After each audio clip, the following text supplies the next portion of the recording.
TVK கட்சியின் பிரபலத்தை அசர வைத்த நிர்வாகிகள்.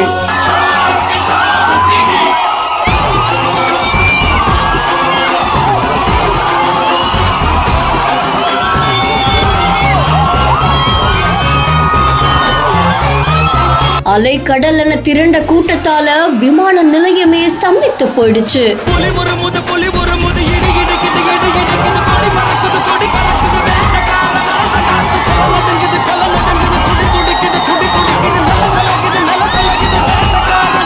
பிரம்மாண்டமாக வரவேற்கப்பட்ட பொதுச் செயலாளர்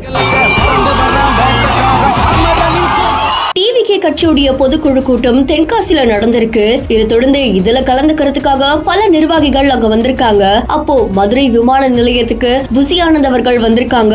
அவரை வரவேற்கிறதுக்காக விமான நிலையத்தையே ஸ்தம்பித்து போற மாதிரி அத்தனை நிர்வாகிகளுமே அங்க வந்து சூழ்ந்து இருக்காங்க. அதை தொடர்ந்து பலத்த பாதுகாப்போட கார்ல ஏறி புசி ஆனந்த் அவர்கள் புறப்பட்டிருக்காங்க. பிரம்மாண்ட மாலையை போட்டு மரியாதை செஞ்சு அவரை வரவேற்றிருக்காங்க. இந்த காட்சிகள் சமூக வலைத்தளங்கள்ல வைரலா பரவிட்டு இருக்கு. தளபதி விஜய்க்கு எப்படி ஒரு வரவேற்பு கிடைக்குமோ அதே மாதிரிதான் பொதுச் செயலாளர் ஆனந்த் அவர்களுக்குமே கிடைச்சது பலரையும் நிகழ்ச்சிக்குள்ளாக்கி இருக்கு. இந்த காட்சிகள் இப்போ சமூக வலைத்தளங்கள்ல வைரலா பரவிட்டு இருக்கு. செய்தி தொடர்பான உங்களுடைய கருத்துக்களை கமெண்ட்ல சொல்லுங்க. மேலும் செய்திகளுக்கு பிஹேர் நோட்ஸை ஃபாலோ பண்ணிக்கோங்க.